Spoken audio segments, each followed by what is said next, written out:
In this tutorial video, I show you how to use colour pencils on suede mat board to do the ears and face of a cat portrait.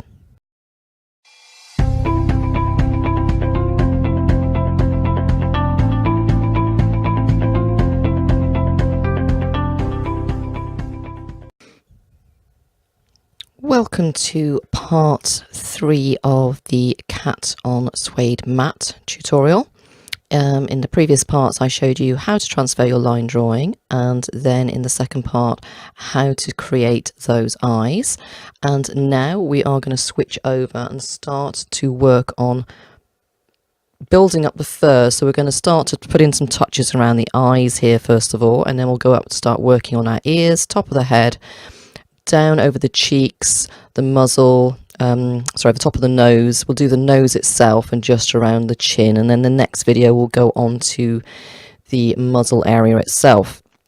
So starting off here, we've got a mix of pencils that will be going in. Starting off, we've got some burnt siennas gone in there.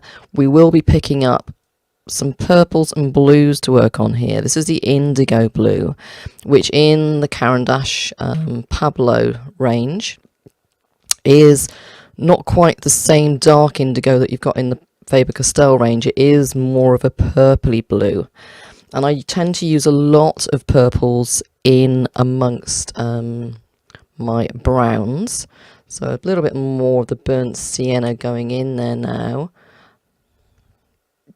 And it is a case at the beginning, remember when we did the eyes, it's a case of putting down your pencil, sort of a medium-ish pressure, and literally just keeping the pencil on the suede mat, back and forth movements until you start to build a nice layer of pigment. That nap will keep moving as you are working. So also here I do bring in a little touch of Prussian blue. You could skip the Prussian blue if you wanted and just stick with your the indigo blue, and the other purple that we'll bring in, which is a lighter colour purple, is an aubergine later on as well. So you can see here what I'm doing is literally just starting to map out some of those shapes. So I'm using the indigo blue there just to map in, see some of the, basically wherever I can see that colour, there's a little hint of it across the top of the nose, a very lovely purplish colour across the top of the nose. Also some hints of it in amongst the fur. If you don't see this purple, you don't have to add it in. It's as I say with all of my tutorials, if you don't quite see the colours that I'm seeing, you don't have to put them in, but try it. Pick up a deep purpley blue. See, there's the indigo blue, just holding up to show. It will make, it's adding in these extra colours. If you can't see them to start with, a lot of people, I might be repeating myself, but if this is the first time you're watching one of my tutorials, I do say that people that come on my workshops at the start of the first day of a 2-day workshop, they're a little bit alarmed when I show them the colours that they're going to be using on a portrait. So say they're coming to do a black dog portrait, and I give them a huge variety of different blues and reds to put into the fur. They'll start off going, but I can't see those, it's a black dog. They've just such a almost like a misconception that it's a black dog. This is a tabby cat, so it's got to be literally brown and cream with a bit of orange or something. It's not, it's all those hidden colours that bring it to life and lift your work above other people's. And believe me, it's the people that start off on day one not being able to see those colours very clearly. It's those people that midway through day 2, I can't hold them back. They're all of a sudden going, oh, I can see this, and I can see this pink, and I can see that. It's like, if you can see it, put it in. So once again, this is the pencil list that I've given you, is the pencils, the colours that I saw in this cat. You will be viewing your reference image either on a printout or through a tablet or a screen that is different to the output on my screen and my printout, and the colours are going to be different. It's a simple fact. I'm not there to colour match what you're using. I did pop in there that was some Van Dyke brown I was using there, and also now I've got some chestnut going down. So you'll see I'll be flicking between all of these different colours. I'm starting on my darks. They're not super dark in this guy. We will be using some charcoal, little touch of black going in there later on as well. But it's mainly here, I'm just starting to map in some of those colours. So getting a nice edge around the eyes first of all, and then that gives it, sinks those eyes back even more. And then we will, now before we get to that, I will mention that for some reason my camera decided not to film a small portion of this section of the video. And it's the bit where I start working on the ears, and then for some reason it misses out part of it. But I will recap on that, and it is literally exactly the same process that we're using here. Just I'll run through some of the colours that we use up there. So here I've just picked up my white, and I also use my cream just to start to lay in where it's super light under those eyes, just to lay in a layer of pigment to get something down on that mat. Now, on my previous videos, I might have mentioned to you about the light colours. Basically, the mat soaks up, the mat board, the suede soaks up the pigment. So you can walk away from this and, like say, within minutes or hours, or definitely overnight, you can come back and the piece is not looking like it was when you left it, simply because it soaks up the pigment, and the whole image just becomes soft and faded. Now, there's no guarantee which of the colours it will do it to. You might be using different brands of suede mats. You might be using different pencils as well. They're all going to react slightly differently depending on as well. I always say your environment, so whether it's hot or warm in your studio, your pencils, if you're using wax-based pencils like the Pablos in a warmer environment, then they will go on slightly smoother because obviously they're slightly softer. You do need to be careful that you're not going to clog up that nap though. You do need this to be going down as lovely light layers of pigment. But like I say, yours is not going to look exactly the same as mine. And that is just a fact.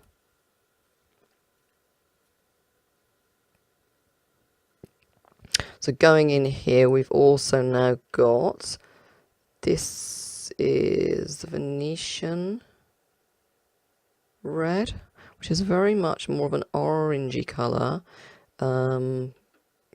It's more like what would be a burnt ochre in the Faber-Castell range. More of the chestnut going in. I'll just be flicking between these colours, the burnt sienna, that dark indigo, Venetian red. We'll also be pulling more back in the Van Dyke brown. The more yellowy colour that I'll be using is actually ochre, but that is much more of a yellowy colour in the Pablo range. And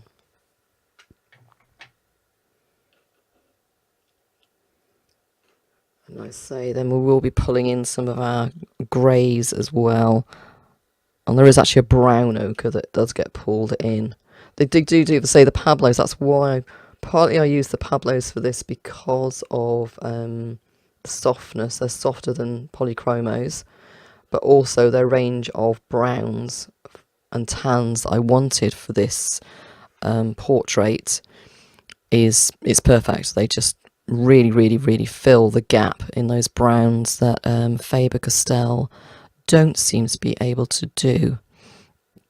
So they do complement you. I mean, with this, you can see literally I'm just mapping out, all I'm doing, eyes back to that reference photo everywhere now that I can see a hint of that chestnut going down. I'm popping it in, keeping it lovely light layers, keeping my pencil on the actual suede mat and literally wiggling backwards and forwards. So again, just going in over the top now of that area where I popped in the indigo blue. Starting to add a little bit more of that in. So this is, I'm putting the indigo blue in where those dark areas are underneath the eye. Little touch there of that Venetian red again.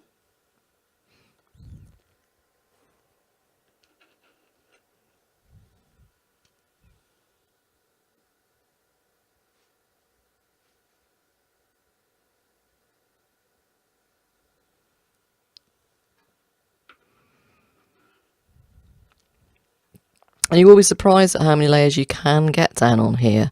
It is different to pastel matte, but if you're following this method on a different paper like pastel matte, you're just going to need to put down more layers, exactly the same colours, and just keep rotating through them exactly the same as I am with this, but you might just need to put down more layers.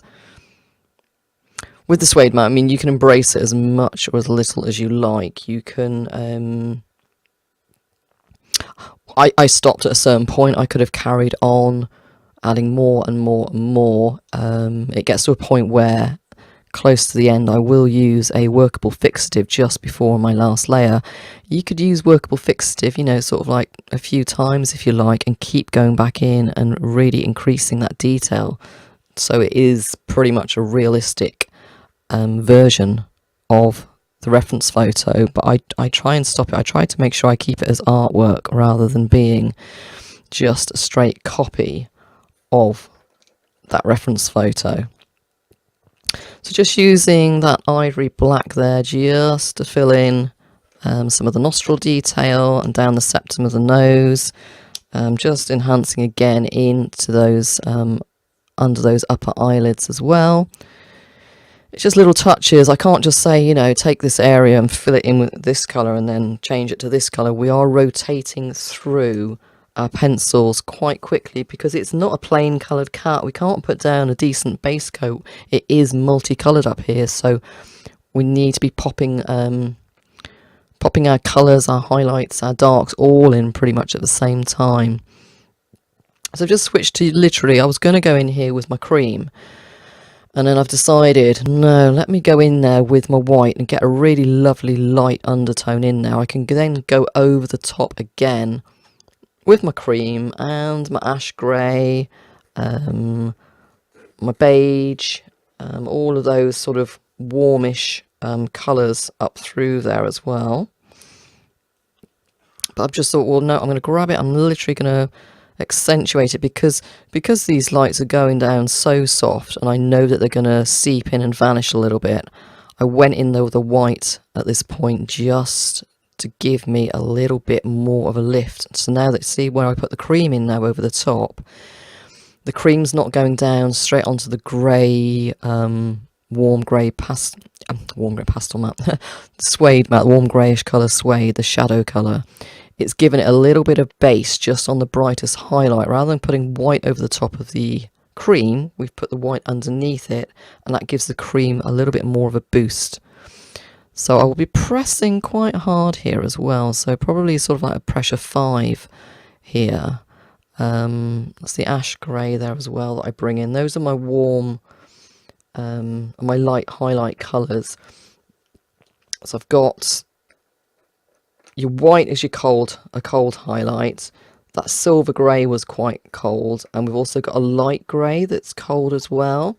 And then we'll flick over and we've got our ash grey, which will be rotated with our cream, which is like an ivory colour in the Polychromos range.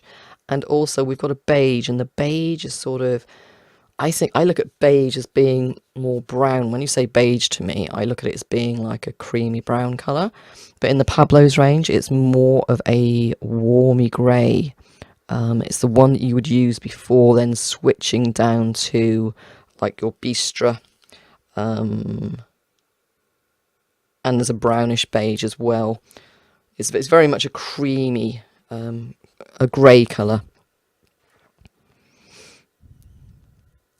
So again, I'm highlighting that again because it's all, you feel your way through it. I do this on all of my portraits because, like I say, the paper can from the production process, your support can be slightly different and variants to a previous time that you've used it. And of course, like I mentioned just now, the environment matters as well. It's cooled down quite a bit here.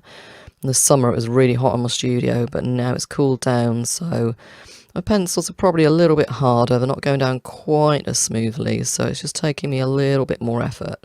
But that's fine. So I'm back in with the white just to give it a little bit more of a boost. And then I can go back over it with my grey or my cream. And here we're pulling in, this is the Van Dyke brown, little touches going in there as well. And just think again, remember your support is your palette, so you're mixing your colours and blending them on the support. Less so if you're using suede matte. I'm getting myself in a muddle. More so, obviously, you do a lot more layers and a lot more blending on pastel matte because it's a lot more forgiving as well. But like I mentioned again, you do not use an eraser on the suede matte. You simply, if you make, you go carefully. First of all, you go carefully. You're looking at your reference all the time. You're not going to make a mistake, are you? But you can correct it. If you go, oh, God, that's a little bit out of alignment, or oh, that colour's a little bit harsh there, you just correct it with your next layer. So you just always keep flicking your eyes backwards and forwards to that reference photo. And then you won't go off-piste, so they say, isn't it? Oh, my camera's just gone a little bit focus. I might see if I can fix the focus on this next time, because it is dipping in and out quite a bit. I've got two cameras, and one is fixed focus, but I can't zoom in. This one is my other camera, which, you know, I can zoom in with, so you can see me working more close up. But it's not liking being fixed focus. It likes to sort of every now and again just focus on my hand rather than the pencil. So I'll look at that for the future. So I'm switching between, I've got the Bistra, which is, again, in the polychromos, I use Bistra as one of my lights, like my mid to lights, which I use it for blending quite a lot. With the Pablos, I'll use it more, it's more of a darker grey, real warm darker grey. So again, yeah, if you were comparing this to your polychromos, it'd probably be like a close to a warm grey 5, tiny more touch of a brownish tinge in there. So again, up the top here, flick between, you can pop a little bit of black in there as well. You've also got that, your charcoal as well, that we were using as one of our darks, and mix them all together as you go along.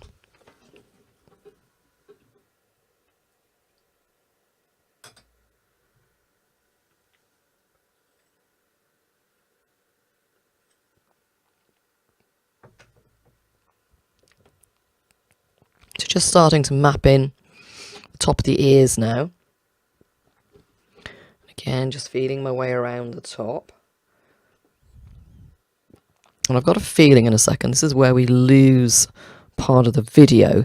So again, we're going to use that Bistra and also a touch of the black and our charcoal up around the top. And you can see here, it's going to speed up here as well. It's just lost that little touch of the video. So what I've done there is I've gone in around the edge of the ears with that dark, that indigo blue in the centre.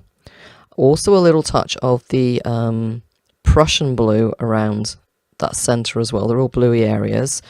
And then we are using burnt sienna now just to map in up around the top. We've used our, we've added in a little bit more across the top of the head there as well.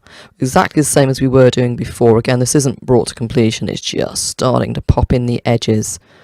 So again, using that Bistra down along there, and I'll use the black and the charcoal as well, just to pop in the shadows behind. We need the shadow, remember, underneath our light coloured say, let's call them white, our white hairs that flick over the top. They're not pure white.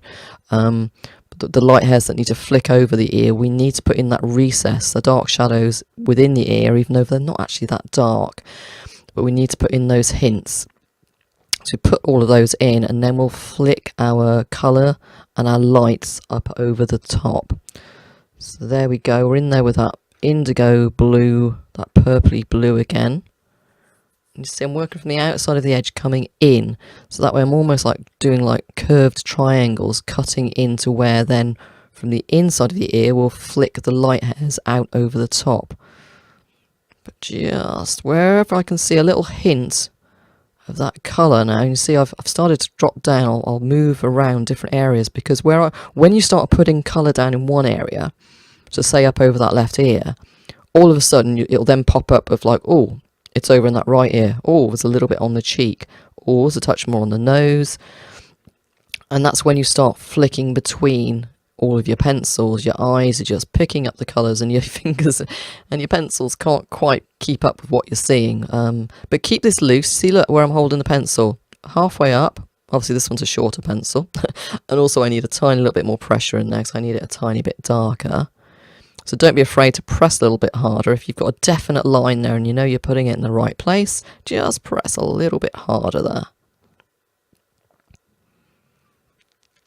You'll find someone described my work. I might have mentioned this before. Usually I'll work like a whole layer all over the animal, and then I'll come back and do another layer top to bottom, then another layer. Well, with the suede mat I do work differently. I will work top to bottom. We will do like a finished top to bottom layer later on, but mainly I will work section by section on here, or colour by colour, and gradually build. But it's the same effect as when I usually work. My drawing starts off as like an out of focus version of the reference photo, and then layer by layer it gradually starts to build and starts to come into focus. And that's a really good way of looking at it. So at the moment it's very soft, very much out of focus, and then as we build the layers it gradually starts to come into focus, become clearer and sharper. But again, we don't want to take it too sharp, because that's why we're using the suede mat. We want to keep this quite soft. If you can hear me sipping a drink as we work our way through this video, I apologise, but I've got a very sore throat and I really need to get the voiceover done, so I am sipping lemon and ginger as I go along, just so we can get through. I want to get this voiceover done for you guys. So see here, I've flicked over. I'm going to rotate now between. I've got the white going down to give me a good foundation. We'll cut back into that with some of our darks again. I also will use the silver grey up here, and also that light grey, just to flick some of those hairs out. But again, once you've seen these light coloured layers disappear on you, you won't be too worried about going in there with maybe a brighter, lighter, harder pressed layer than you normally would consider doing. It's just because, like I say, we're gonna lose some of this pigment, and we'll have to reapply.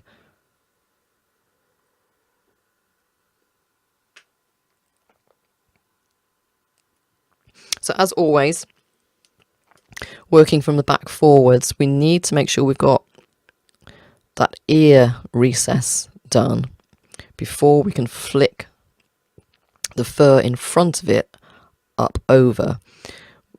More so when you're working on pastel mat, slightly less with this, because you can pull those darks back down, but it's still, I find, work logically as in how the fur grows.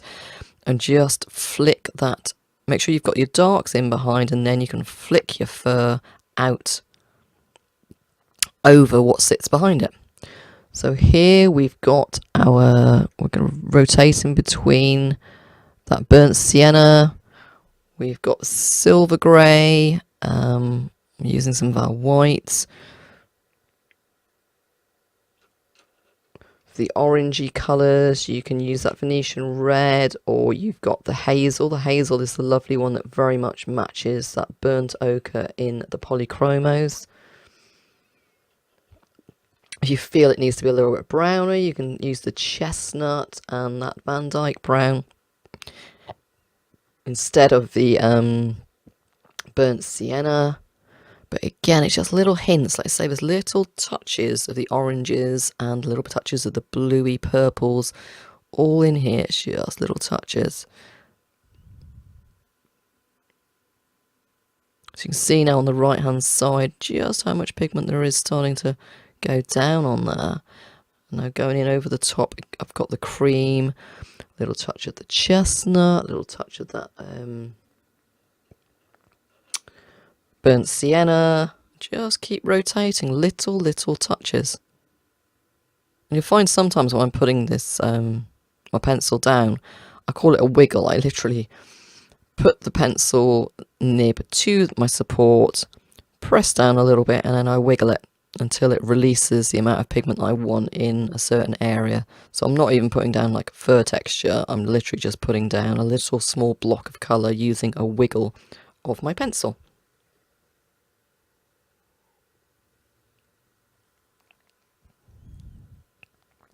More of that indigo blue, just gently, see, look, holding that pencil sort of a third the way up, sometimes half the way up. That's how light the pressure is. Just touching it down and feeling. This is on 2 times speed at the moment, this part. So it's not sped up too much. You can still see everything that I'm doing.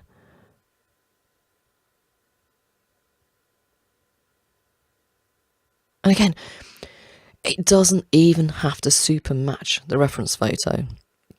Mine kind of matches it. It's as good a match as I'm happy with. No, I'm not going to have it when it's hung in a gallery or on someone's wall. They're not going to have a reference photo next to them.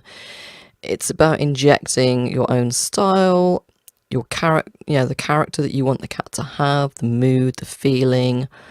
What is it doing? Is it daydreaming? Is it looking up at a treat? It's toy. Is it just outside and it's just had its lunch and it's got a bit of a full belly and it's a little bit, I fancy a bit of a cat nap. You can, like say, if you wanted to, you could lift the eyes a tiny bit, lift that lid a tiny bit, give it a more interested expression, like it wants to play, it's seen something it's interested in. You are in control of changing and making little tweaks as you go along, and you'll find that hopefully when you guys do this tutorial and you upload your pictures online and look at other versions, they'll all be slightly different. I don't want them to be mirror copies of what I do. I want them to be your versions. I don't follow other people's workshops or tutorials, so I'm not sure how they teach to you, and I don't want to be influenced by how they teach. But I don't want you to be doing, a complete copy of what I do. There's nothing wrong with that at all, because it means that you're doing something really disciplined. And I would rather that you stick to the technique and the method, at least, even if you're not going to use all the same colours. Don't go off on a complete tangent, because then you might end up in trouble and then you might end up hating what you're doing and getting frustrated. But your end result does not have to be exactly the same as mine.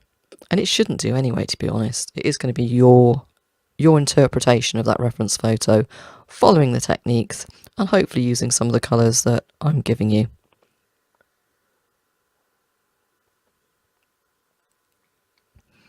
So see here, like, I'm keeping the pencils really sharp, and you can see at the bottom there that I'm also just keeping them in my hand because it's quicker for me to rotate between them. This is fine to do as long as you've got control over that hand. If you're working on something like Bristol Smooth or Strathmore or another paper that marks easily, just be careful, because sometimes you can drop that hand down or even drop a pencil and then it will mark the paper, and you've got to worry then about damaging the paper or trying to lift that pigment off. So see here, we've worked in those soft layers, and now we're starting to add more pressure, blocking in those shapes still. And again, I'll put that pigment down there, the pencil down. If it's not leaving quite as bright a line as I want, I'll go back in over it a couple of times and I'll press a tiny bit harder.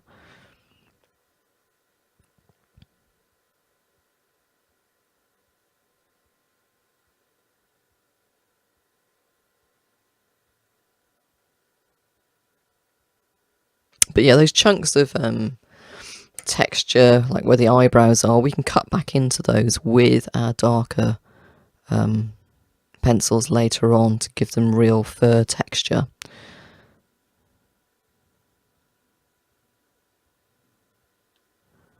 Okay, so we've got our silver grey, and we'll use our white around this side just to get that underneath foundation of that lovely light catching that.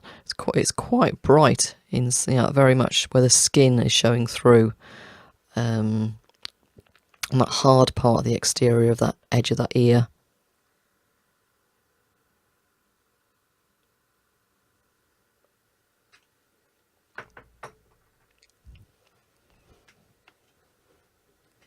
But already, thankfully, she's looking like a cat. And this kitten, bringing in some of our pinks now. We're going to just, it's not, normally with a cat, it's really, really pink inside that ear. So you'll be pulling out some of your fleshes to use here. So I have got just here, I'm using a salmon pink. And then we will use over on the nose, we've got actual salmon, and also there is a granite rose. Those are our pinks. So again, there's only a hint of it really in there. It is more purplish inside of that ear.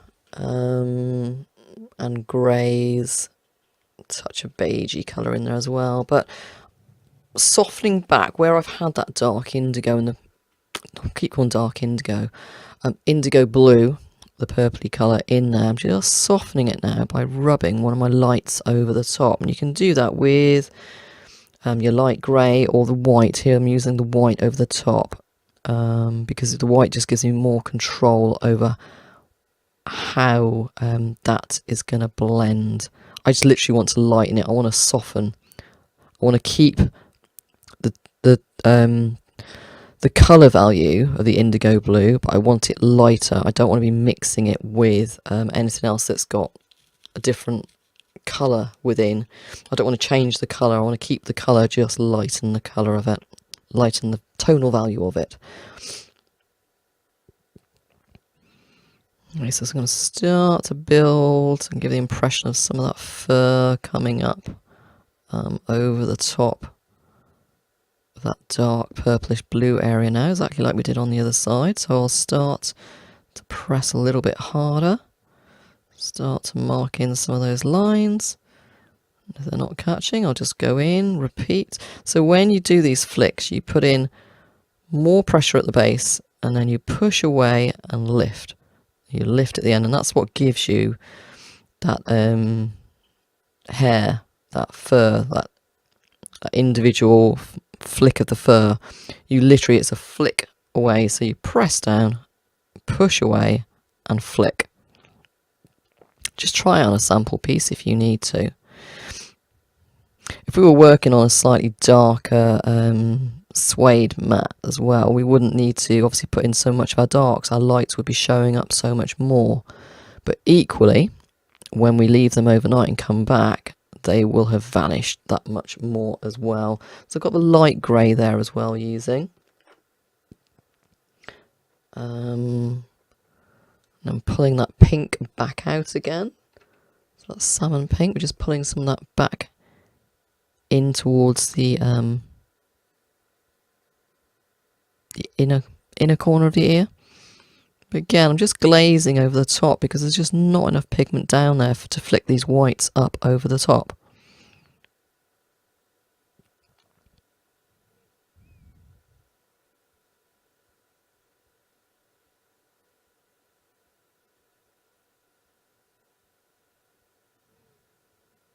But you can see here, see how many times I'm going over each area, trying to get the pigment to sit. And this is one of those things. With suede mat board, more so than pastel matte. And any of you guys from the UK, you'll understand this saying when I say working on it is a bit like Marmite. You love it or you hate it. And you go through stages where you individually will love it and hate it. I love it. I love the effect it gives.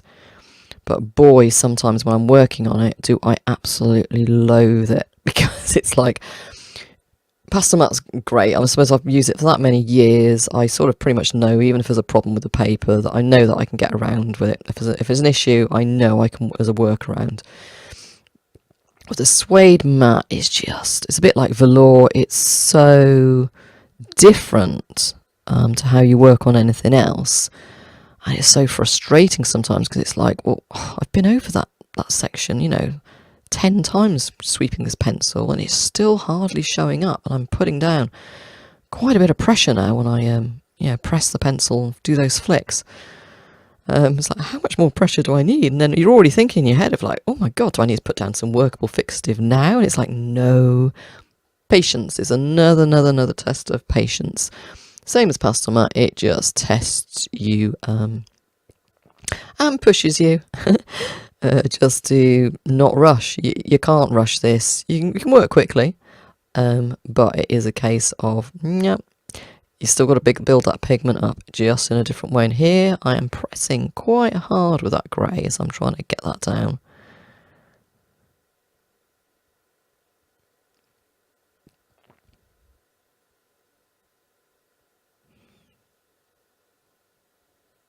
So that's the beige now, I believe I've just pulled in.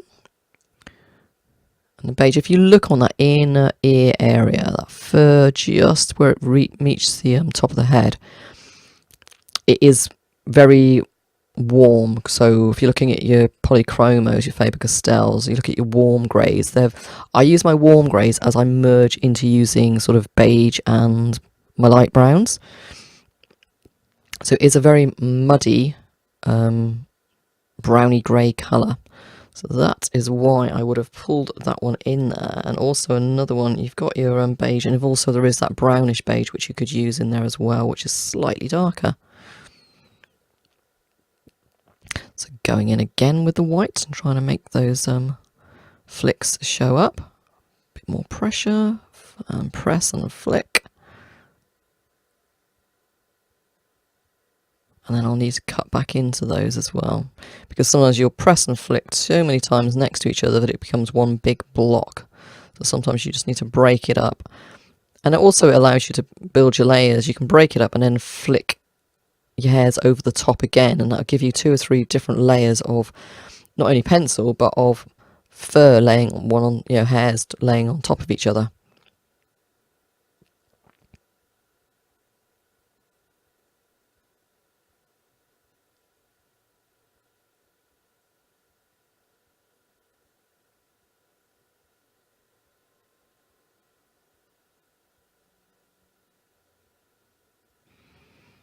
So I'm just popping in, just increasing the intensity of some of those hairs that sit behind that brow before I then flick the brow back over the top. So that theory of working from the back forwards, always keeping it in mind. With this piece, I do tend to work on like the cheek area before maybe I've done the outside cheek, the outside edge. It does allow, working on the suede matte again, it allows you to do that a little bit more, but normally I would work from the edges inwards. Let's say it's just the logical way that fur grows and sits, one layer on top of the other. You don't want to be drawing an outside layer that sits underneath everything last, because that's just, well, just creating too many problems for yourself, really. So there you can see just how soft some of that fur over the ears has become. So now I'm coming in and starting to add in, pick back up where we've gone in with lots of like whites and greys and everything. Just need to pick back up some of those, that Venetian-y red and the ochre-y colours.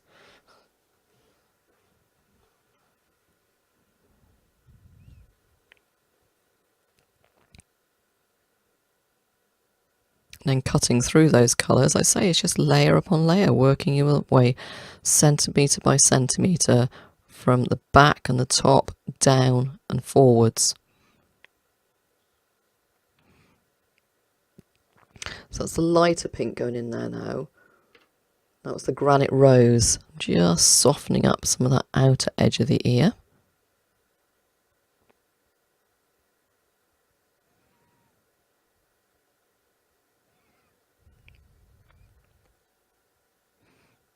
Then as I was doing that, I suddenly realised, oh, there's a little touch of very palish pink in a couple of other areas. It is your eyes just start to see these colours and start to pick them out. So I'm just coming into the nose here and kind of doing a scumbling motion. So remember, keep your pencil on the support, and it's keeping the same pressure on the nose when we do the nose pad, small circular motion. And we'll do it clockwise and we'll do it anti-clockwise as well to make sure we're getting a lovely light layer of pigment evenly over the nose. So just working across the top of the nose there, using that granite rose as my highlight. White and the ivory was a little bit too harsh there, so we've just gone in there. You might use a grey on there as well at some point. So back to using, we've got that burnt sienna going in there again. If we want it more red, we've got that Bordeaux red that we can pop in as well.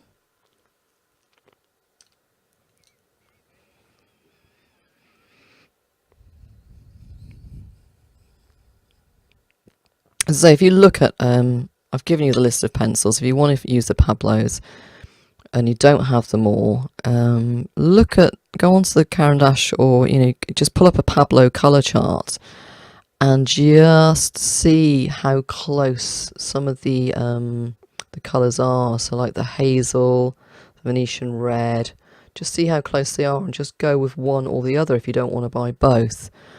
That's the best thing I can suggest to you. Same as the chestnut. The chestnut is more brown. The burnt sienna is slightly redder. You could probably achieve the burnt sienna by mixing together a Bordeaux red and the chestnut, but we do use that burnt sienna quite a lot, so I would say do keep using, do get that one. So we're using some of the salmon over the nose as well, and also some of the salmon pink, and you can see look, small little circular motions. I've gone in there already and put in some of the darks. Small little circular motion now just to build up over the top, and it'll soften some of that dark. The nose is done really quickly, to be honest. And you see how small it is. There's no real obvious texture on there. There's just tonal value and colour. So because you've already marked in, some of the shadow of that septum line that comes right up the nose, up from the mouth itself. And also, you've started to mark in the nostrils, and it's just... You use some of your darker colours, so we've got that Bordeaux red there, just over the edges where you've got the most reddish parts, just on the outer edge of the nostrils. We'll bring it down the front. There we go, bringing it down the front as well. Just keep flicking eyes backwards and forwards, backwards, forwards, backwards. So reference, drawing, reference, drawing, reference, drawing, backwards and forwards all the time, and gradually build it. So that is the cream going in. Is it cream? I always get mixed up with my colour names for the ivory and the cream. Yeah, it is the cream in the Pablo. It's ivory in the Polychromos range. Hopefully over time I'll gradually get to learn some of these Pablos. As I use them more, I'll get to learn their actual colour names a lot better. So again, see the pencil stays on the surface, so little wiggles just there. If you look at the reference, it's just little wiggles of area that is slightly lighter than other areas. We don't take that the cream all over. So using the charcoal there as well now as our dark. We could also use our bistre. So again, just scumbling motion, just filling in the pigment with small, tiny circular motions.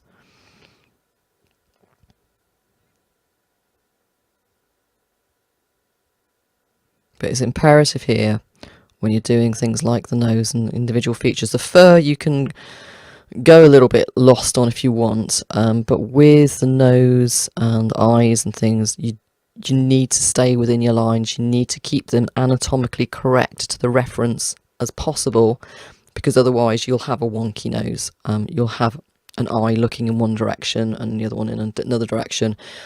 Certain things, like say, you can get away with in the fur that you can change and the viewer won't know the difference. But if your nose is got one nostril bigger than the other, or an eyeball is completely the opposite of the one on the other side, then it does stand out, obviously. Then, so just make sure here that you're just keeping an eye on that reference, just filling in those nostrils. Going to crease how dark they are by using the black in there if you like as well, but we go in there, with the charcoal first of all. Now we've lost a little bit of our pink, so going back in over the top, and you say if you've lost a little bit of the lighter pink, come back in with your salmon pink, or if you need a bit more of the rosiness, come back in with your salmon itself. And if you need a little bit more of your red, pop in, put a little bit more of the Bordeaux red back in over the edges. But it's not a huge amount of work to achieve a realistic looking nose that sits well on this cat. So I just wanted to pop in a tiny little bit. It's that Venetian red again. Basically, that whole theory of working from the back forwards again, that nose does sit in front of that tiny bit of fur behind it, so it's just to pop in, and it just also helps to outline that edge of the nose as well, though, which needed a little bit of this orangey shade back in there. And whilst I was popping it in, I saw a couple of other areas that needed it, so obviously I had to put those in. So back in with the cream again now. Just going to break up some of that fur over the top of the nose. So here I am lifting the pencil off, and it's not quite stippling. Stippling would be just literally sort of dotting the pencil down. I am sort of doing little tiny flicks, but just be aware of, even on top of that nose, there is fur direction, and look at the fur length. And the fur on a cat will curl up over and forwards on a nose, so really just be aware of the fur direction, because again, that is what can throw it. So using some of the Prussian blue, and also we'll use some of the indigo blue just down through the bottom of that muzzle, just to map it in there.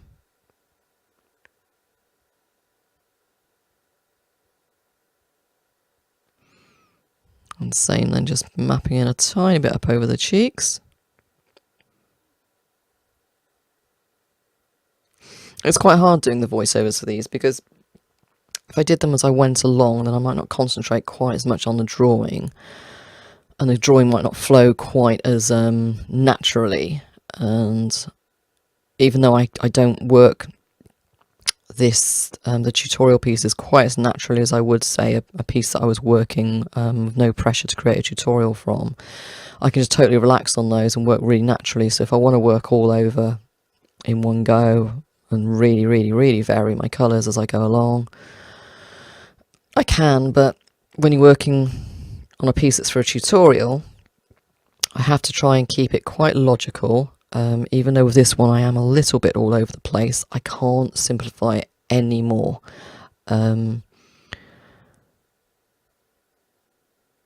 So, as I say, I try and, as I say, just keep this as logical as possible, but there might be a few little moments where I will just not really go off on one, but I might sort of just have a little bit of variance.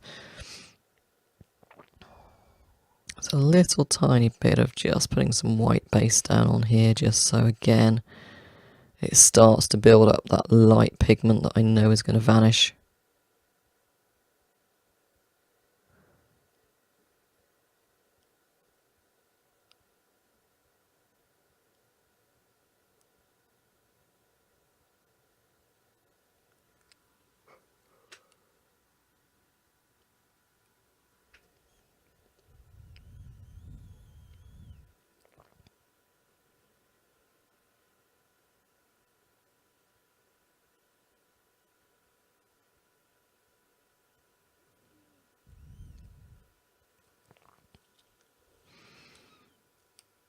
Okay, so using that bistre now again down over that right hand side. Just starting to remember we want to get the outside edges in and work our way. And it's quite good if you block in a shape, because like you see there, that shape, you've got that outer edge of the cheek and it'll come in to sit just behind the outer edge of that muzzle. So again, that's a little area that you just need to fill in.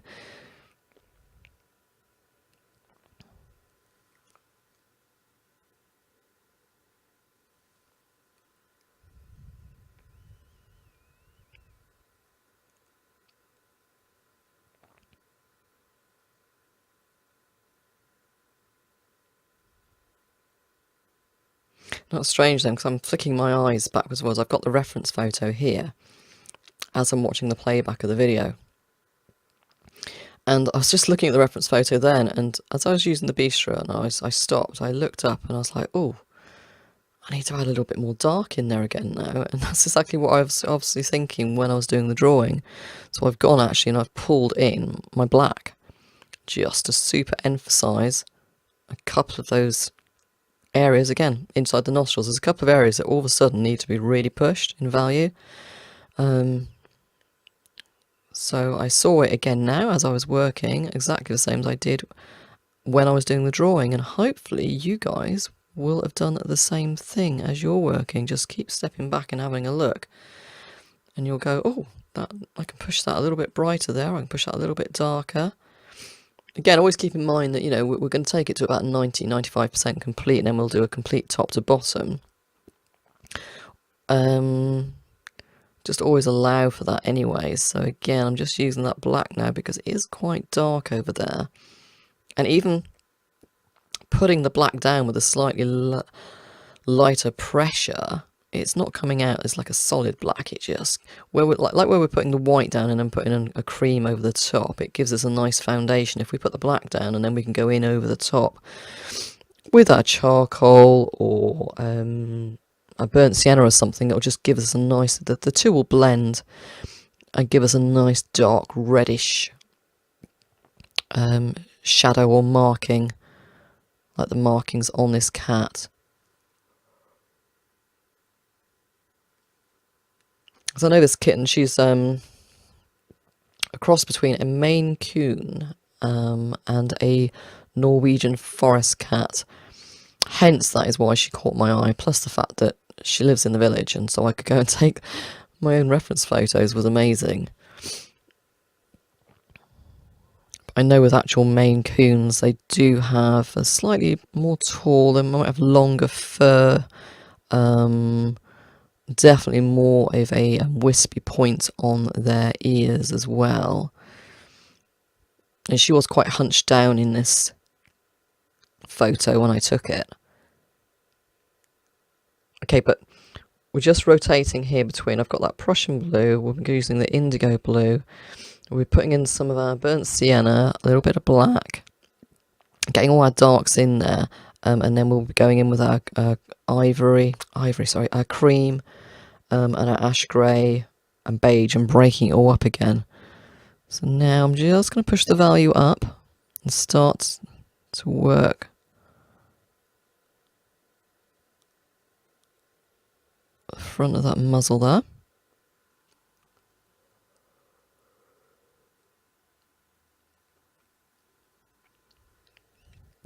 And again here, keep an eye on fur directions. So those initial lines that come away from the nose will come, let's look at the angle, so they're coming almost in a southwesterly angle.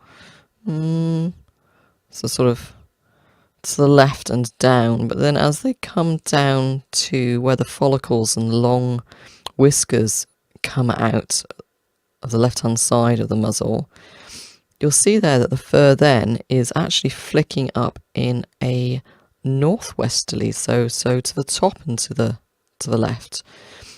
So you know what I mean, they actually changes angle, and you need to keep an eye on that fur direction and also the length of the actual fur.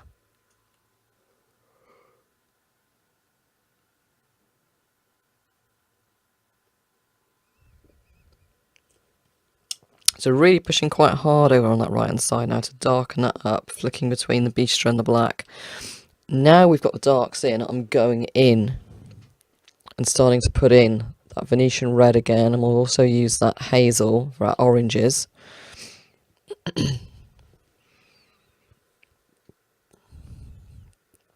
This is like the fourth time I think now I've gone in with the black, and I'm still trying to push the value down. And I'm pressing quite hard because you see where my fingers are on the pencil, I'm pressing a lot harder here because I'm really still trying to push that value as dark as I can there. I'm sure once I've done that I'll probably go back over the brow again as well and just increase the intensity of that, so it all grows at the same time. So now we've got our darks in, we've got a super sharp cream, and we can start to come down and just break some of that up. We'll work on this a little bit more later on, but it's just giving us that effect. And this is a good thing, you'll play with your pencils and experiment as you go along, and it's like, yep, that is just, you know, coming out just exactly as I wanted it. Now I might need to pop a tiny bit more colour in there or something, but now you've done that right hand side, that gears you up nicely to come over to the left, to the main cheek on the left hand side, and use the same sort of process there. See here, I said you'd probably come away and then need to go back in now. I've now gone back in there with that granite rose, because as I pulled away, again I was looking at the reference, and the reference was saying to me, oh, she's gone in there with cream. I can see it more as quite pinky little highlights on that cheek, actually, breaking up the fur, the texture. So I have actually now gone in with that granite rose just to break that up. And then if you find you've lost any of your colour, go back in with your oranges or a touch of your purple. I needed to add a tiny bit more of my dark in there. Going back in there with that's the beige, just to break it up again.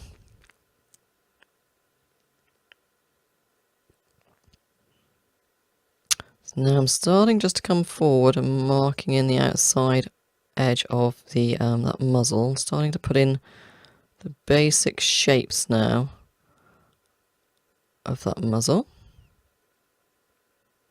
Like I say, that should sit so forward compared to the cheek behind it. Also, I need to do more work down around the right hand side there before I can really put the bottom edge of that muzzle in.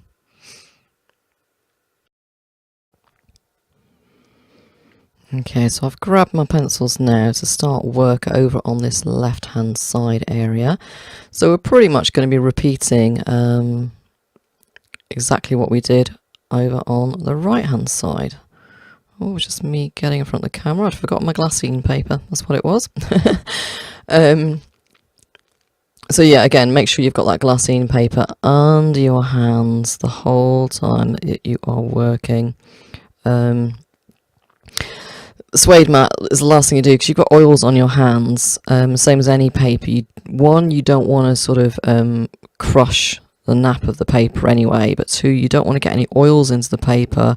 One, because you don't want it to contaminate your support, but also you don't want oil down underneath where you want to try and get pigment down later on.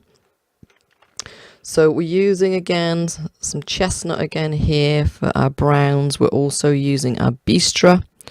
We'll be using as well some of the Van Dyke brown, our black, and also some of our, we'll come up to our lights just to map into our lights. We will have the white there, but it'll be the beige. And also we've got the brownish beige as well that we can bring in. So here, literally just going in quite quickly. This is sped up, I think this is 3 times speed, because it is literally, we're following exactly the same process as we did on the right hand side. You'll see I am just sort of marking in around the where the whiskers are going to go later on, but it doesn't matter too much. You could pop the whiskers in now if you wanted to. Like I said, I made that little mistake at the beginning of using the graphite paper and for some reason pressing my whiskers in. I'll lift them off with tape. So here you go. I did start to map in the whiskers a tiny little bit, just so I've got a hint of their shape preserved a little bit in there. And then we'll just work around them. I don't know why for the life of me I was using such a small pencil to do this when I had a full length Pablo that I could have used. It would have been much easier. Much easier to sharpen as well. There you go, we've mapped in hints of where our whiskers are going to be. It's just another little thing there. You see, I haven't watched this back, apart from when I was putting the video together. I just watched the beginnings and the ends and chopped bits off, and so I was just thinking to myself then of like, oh, it would have been quite good if we'd just mapped in those whiskers, and obviously at the time I thought the same thing, so I can't be going too wrong. So again, we've mapped in some of our, we've mapped in the edge, we've mapped in some of that, the black, I'll call it the tiger stripes, some of our tiger stripes, which is the markings, the dark markings on the kitty. Just going in there now with that chestnut, just to pop in a good foundation for our browns. And this is great over on this side, because this is again where we want to keep that fur looking quite soft, and that's what's the whole point of using the suede mat, is to embrace that soft texture of the suede mat. So we've got there, that's the indigo blue going in again there, hints of the indigo, which we'd started to do underneath that eye anyway, so we're just going to extend that down. God, we're looking at this, it is going in and out of focus, isn't it? So I will look for the next videos to see about getting a fixed focus on that camera. In fact, I've just heard from a fellow artist that teaches, they've told me the name of another camera that I can try. Because again, with this camera, when I'm doing workshops, it can time out a little bit. So apparently this other one doesn't time out, so I'm going to have a look at those. I have no idea of the cost, but it's an investment, and it's something, let's say, anything I can do to improve the quality of the videos. Same here, I should have used a pencil extender here. It's really hard videoing, because you've got to focus on the drawing, but then every now and again you need to be flicking your eyes up to the camera to make sure that my head's not in the way, which it has been on a previous, when I did the polar bear. I'm sure my head got in the way on the first video there, and it's all a learning curve. But it would be great to have a lovely proper studio set up that I can just sit down, press a button, and off we go. But hopefully you can follow this. Okay, I mean, you can slow this down. If you flick through onto YouTube, this is 3 times speed. If you want to go onto YouTube and just slow this video down at this point to half speed, then my voice might sound a bit strange. That's the only thing.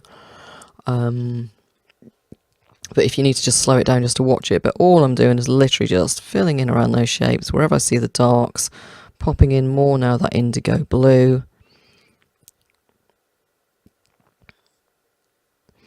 Picking up now, I've got that chestnut again. It's the same colours that I'm using.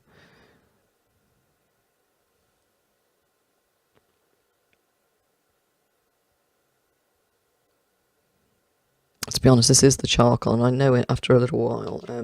I rotate that with the bistro, but I know that I do actually go and, I think it's after the next sharpen, it gets too short for me to use anyway, and I go, ooh, best get it into the pencil extender. I think it's as well because I don't use these pencils that often. I don't have many spares. I carry some spares of the white, black, cream, a couple of the greys, but I don't have spares of some of the others. But as I use them more, then I'll begin to realise, same with the Faber-Castell range, it'll grow on me then of which are my most used favourite colours to use within the Pablo range. I haven't used them enough for me to know, 1, all of their colour names, and 2, which of those colours I use the most of. Because I usually just use them to supplement and mix with my polychromos. I don't often use them on a whole portrait on their own. So see, I'm a beginner with some brands as well, or a relative beginner anyway. So I'm learning as I go along.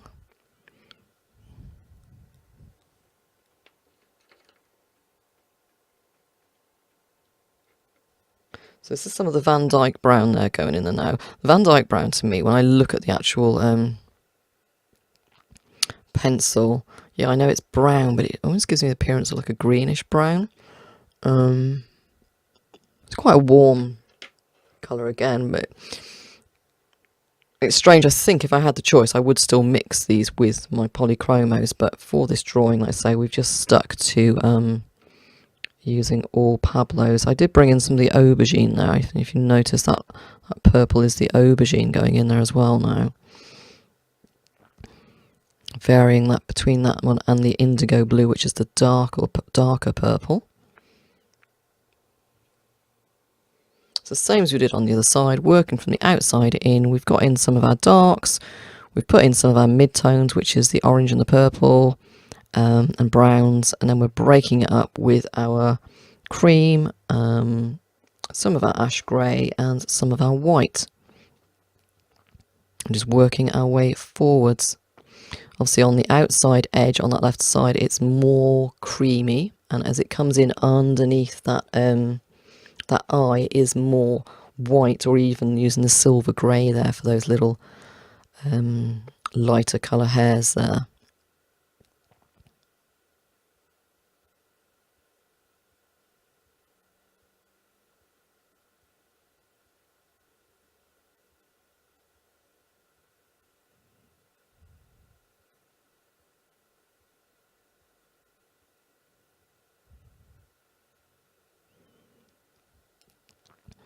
So see, I do the outer edge, then I come in centimetre by centimetre, and then if it needs to be done again, I just go back to that outer edge and I repeat.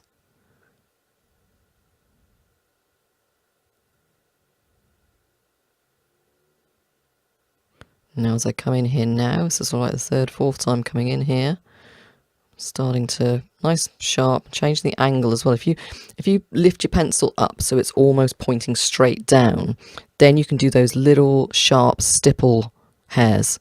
You're not doing real flicky hairs, you just literally just quite stippling. So I'll change the angle of my pencil to suit what kind of fur. If it's a flicky hair, it goes in at, you know, sort of more of an angle that I can just press lightly and flick away in whichever direction. But if it's stipply hair, I tend to, it'll go down at pretty much a 90-degree angle to directly straight down onto the my support.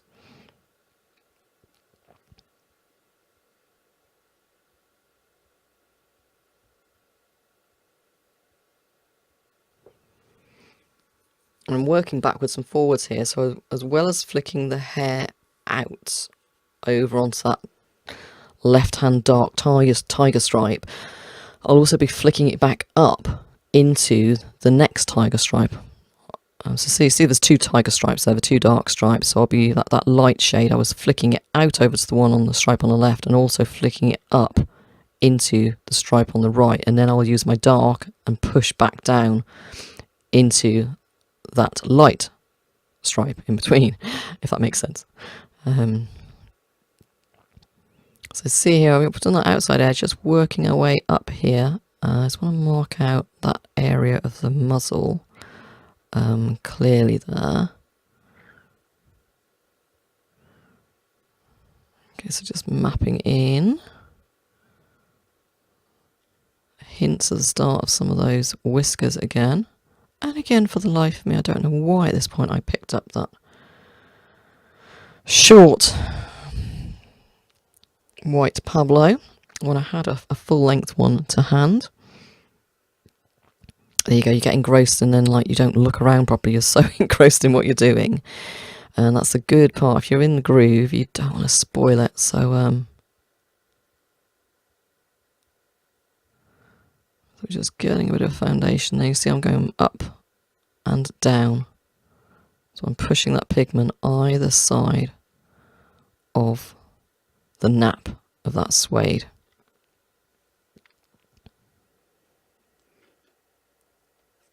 So again, I've got that Van Dyke brown there, just popping in some of the base of those follicles. They need to go a lot darker, but we're just going to start off lightly, start off with a lighter shade. on those dark little spots than it needs to be. You can take them darker. Don't go in there super dark straight away. Same as at the top, just go in there lightly and then start to build up with a little bit more pressure and a darker colour pencil if you need it. Just don't go in too dark right at the off, unless you're totally confident, but like I say, I wouldn't do it. I'd rather take my time and do a few more layers and build it up gradually than making it too harsh and then trying, like I say, we can't rub out. You can only correct so much. So here I'm just, again, working sort of in negative. So that muzzle, that chin, sits further forward than the neck hair underneath it. So I need to get that neck hair in underneath. And then when we come on to doing the chin on the next video, that'll flick out over the top. We will actually be flicking it up and back into each other, those areas, like we did with the tiger stripes. But for now, it's just... we need to get a foundation of pigment down, so pencil on the paper and just backwards and forwards, getting some pigment down there.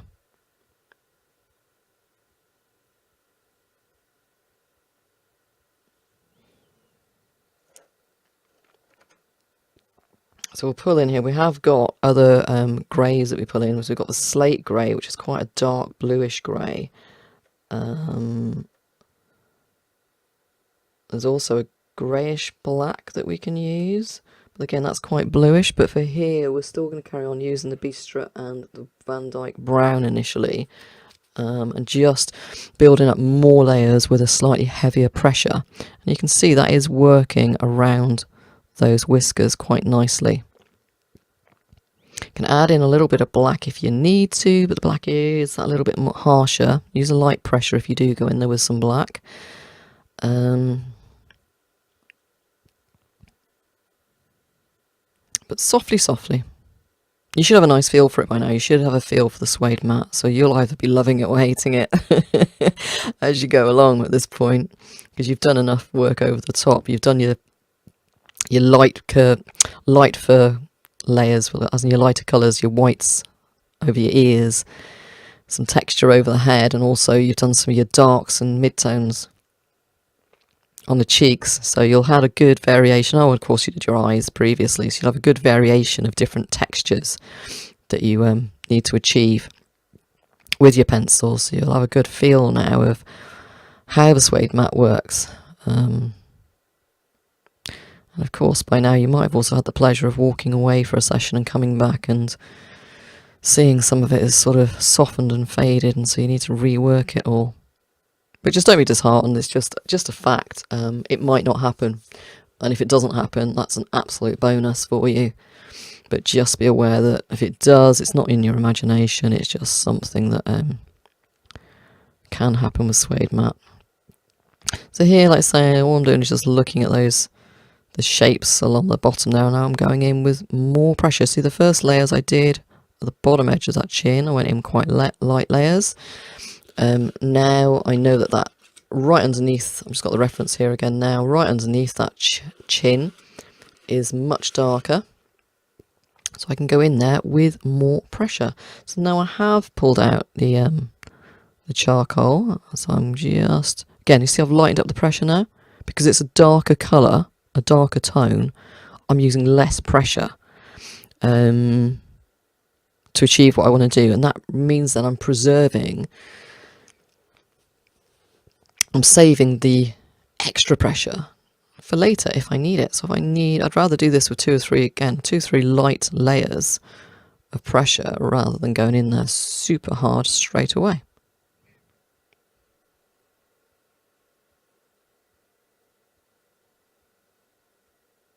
This will change later on when we come down to doing the clumpy fur, as I've called it. So from the neck down, the clumpy fur. We have a different approach when we get down there. We will be using a heavier pressure, and we will simply be colour blocking.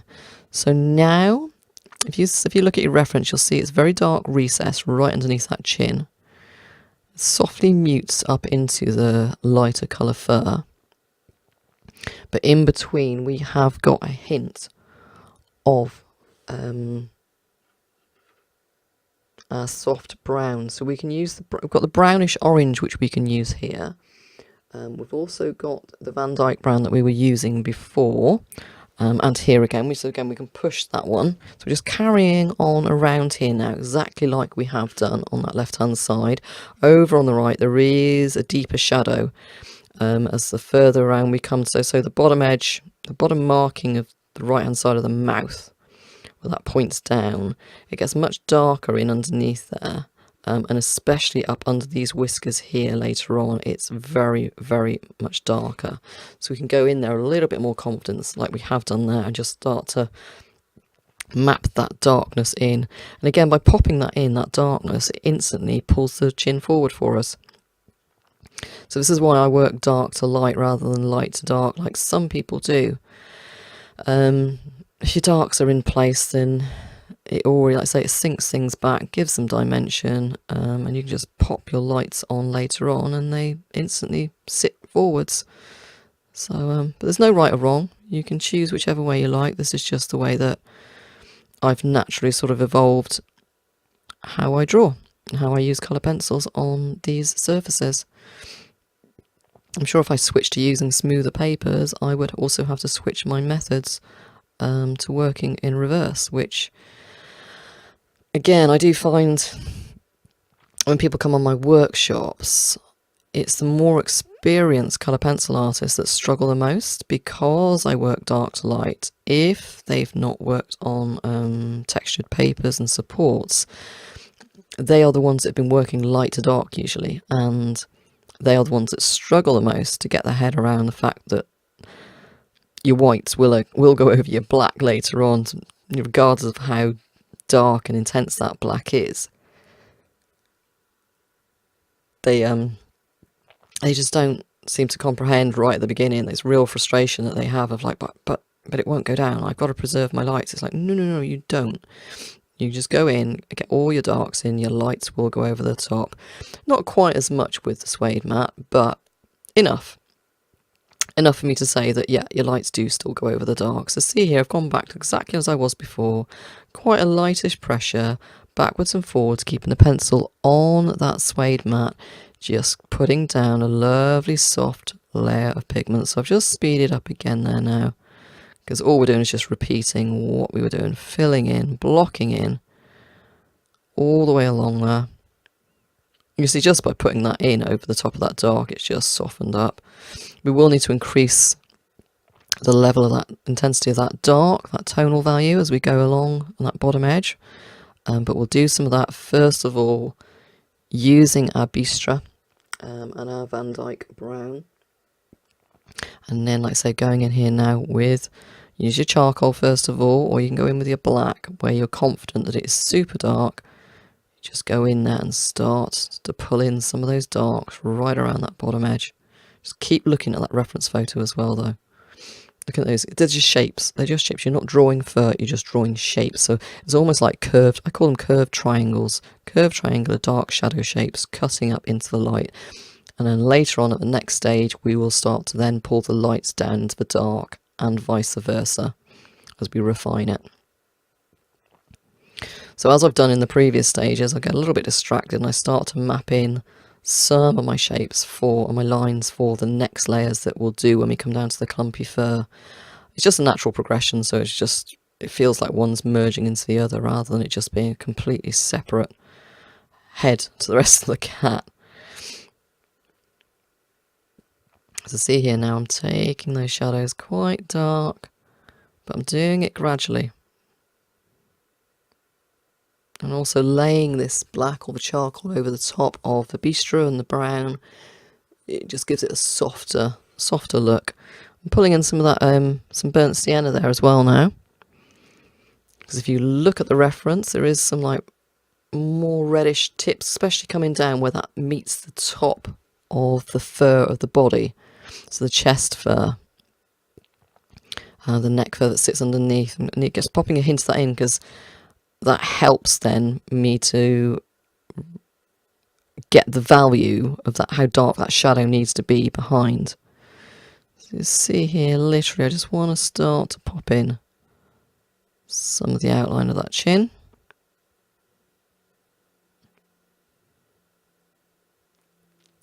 soften up again there as well. Some of those where we've put the darks in there, we're just using this is the beige.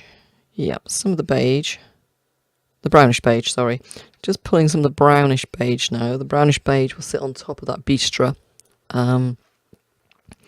We can pull that down, it'll just soften up that edge, because then it'll come up into then sort of like quite like it'll come up into beige and also the ash grey along there, so which is the warmest but lighter shades of the greys.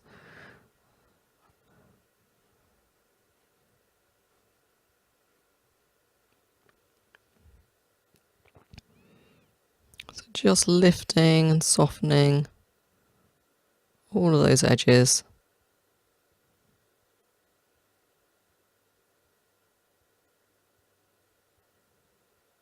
And like I say, we can take those dark recesses even darker if we need to.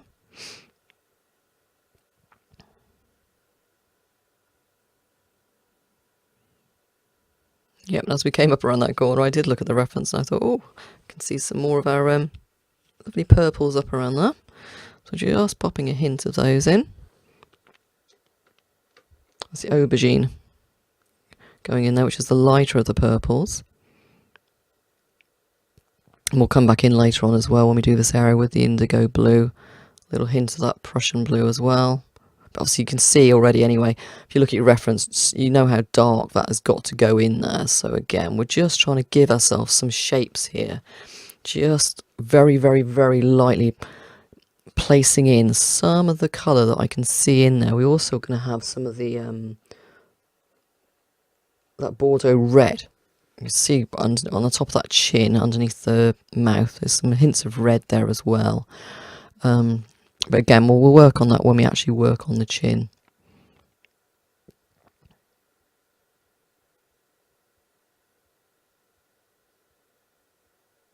This is why I'm not one of those people that I don't think I could ever work an inch at a time, bring it to completion, and then move on to the next inch, because I'm finding I'm always working a bit like a painter. I'm always working on the next section and balancing as I go along. And even like say when the cat is filled in, it won't be to full completion, because I like to do a top to toe right at the end where I take the reference photo away and I do it by eye. The last layer. So see here, I've just gone in over the top now with that blue. Again, just using the mid-tones to start to build up some of those darker markings. Black's too obvious and it's not right, because if you look at your reference, those markings in there aren't black. They are hints of blue and purple. So just build those up. Obviously in that mouth area we will add black in there later on.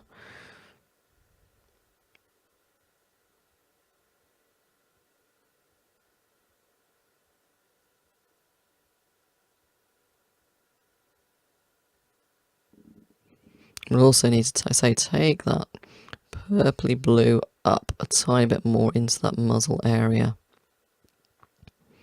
As you work, you'll start to see these colours then. Oh, I can see a tiny bit down there in that shadow, a tiny bit over there, and you'll start placing those in.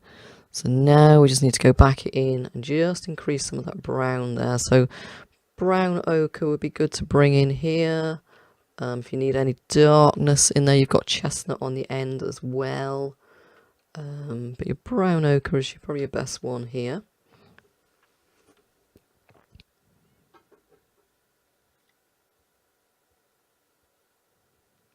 Again, just working around, like everywhere I can see a little touch of that brown ochre and popping it in.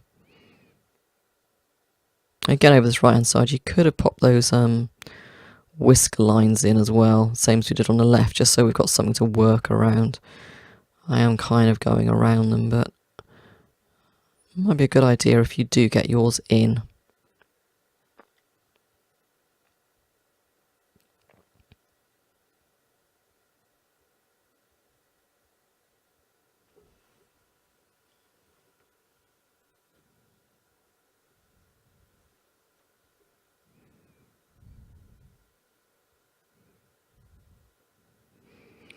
So hopefully, let's say by the end of this, you'll have a really good understanding of how this is working, how we need to gently just rub our pencils to build up a nice light layer of pigment. Then we can start with our fur direction, building that texture, building the tonal values. And like I say, we're still working light over dark. So now I can go back in there now and just really increase that shadow going into the neck. I'm confident now that I'm happy with, I say, the browns and the beiges that we've got blending, but I can see that this, especially I say underneath that, just here, just underneath those whiskers there, it's got to go darker, and then I can see then all the way up around the outside. This dark shadow of that outer cheek is what outlines the muzzle and makes that muzzle pop forward, especially on that right hand side, because we can see the edge of the muzzle. On the left hand side, as we look at it, and the muzzle obviously blends out into the cheek because of the angle. So back in, we've got our indigo blue again. Or I held it up, whether I've decided to use it or not. Let's see, I might change my mind. Yep, I have changed my mind. We're going to go in and start to put in some of these lighter hairs coming down into the chin. Now, this is just the start of it, that we're going to do the main part of the muzzle and the chin on the next part of the tutorial video, which will be quite a short video, and then we'll be moving on to the final video, which will be a longer one again. Quite repetitive, the final one, so I might speed some bits up a tiny bit, which will be all that clumpy fur at the bottom, which is, I know, the fur that everyone thinks is the real challenge, and you're all looking forward to watching and doing. But in fact, it is probably the easiest part of the cat to do, I promise, honestly. It was really enjoyable to do. You could take it further than I take it when I actually attempt it. But hopefully from the finished image that you can see it achieved a good effect. So that is going to be the final video. And like I say, you'll be surprised that when you simplify things down, don't make it difficult. Just work on section by section as you look at it. Keep flicking your eyes back, sitting back and making sure you're keeping an idea of the whole picture. But don't make things quite so tough for yourself that you're drawing a cat, you're drawing fur, it's got to be this, it's got to be that. It's like, no, section by section, tonal value, colour, shapes, texture. And then when you step away, you go, oh my goodness, look, there's a cat. Honestly, it is.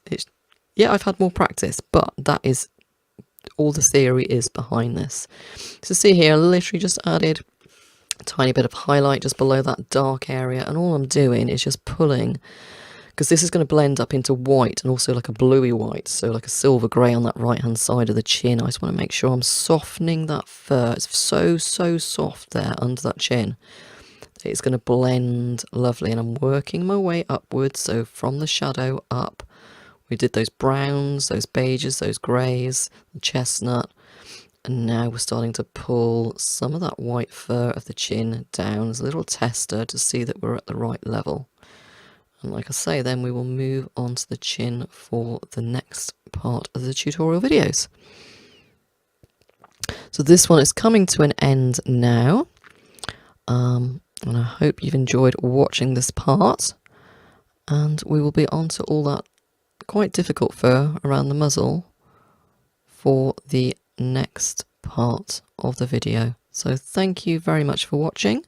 If you've enjoyed the video, please do give it a thumbs up if you're watching on YouTube, and please do subscribe to my channel as well. And if you want to see more videos like this, obviously please do join me over on my Patreon channel. And thank you very much for watching.